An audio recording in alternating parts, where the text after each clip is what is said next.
నివాళులు అర్పించడం జరిగింది। ఈ సందర్భంగా రాష్ట్ర ప్రభుత్వానికి చిన్న విజ్ఞప్తి చేస్తున్నాం।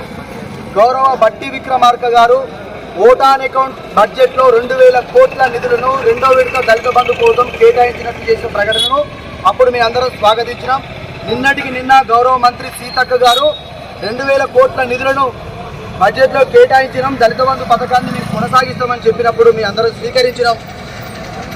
గౌరవ బట్టి విక్రమార్క గారు పుస్తకాన్ని మండలంలో రివ్యూ జరిగినప్పుడు ఖమ్మంలో వారం రోజుల్లోనే రెండో విడత దళిత బంధు పథకం ద్వారా ఎంపికైన లబ్ధిదారులందరి ఖాతాల్లో నిధులను ఖచ్చితంగా విడుదల చేస్తాం, దళిత బంధు పథకాన్ని దారి మళ్ళనివ్వని చెప్పడం మేమందరం రాష్ట్ర కమిటీ ద్వారా ముఖ్యంగా దళిత బిడ్డల ద్వారా రాష్ట్ర ముఖ్యమంత్రి గారికి, రాష్ట్ర ఉప ముఖ్యమంత్రి గారికి, రాష్ట్ర మంత్రిమండలందరికీ ఏకగ్రీవంగా తీర్మానం చేస్తూ ఈరోజు వారికి అందరికీ కృతజ్ఞతలు తెలియజేయడం జరిగింది।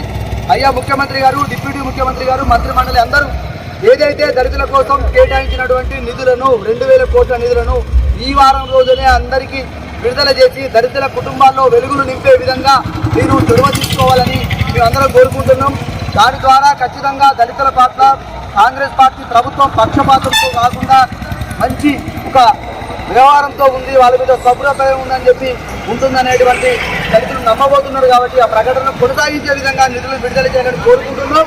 త్వరలోనే మీరు విడుదల చేస్తే ఖచ్చితంగా రాష్ట్ర ప్రభుత్వానికి మేమందరం దళితులందరం రుణపడి ఉంటాం। అలాగే అంబేద్కర్ ఆవేశం కూడా పథకాన్ని తొందరలోనే రూపకల్పన చేసి వాటి కూడా బడ్జెట్లో నిధులు కేటాయించాలని రాష్ట్ర దళిత బంధు సాధన సమితి అధ్యక్షుడిగా మిమ్మల్ని కోరుకుంటున్నాం।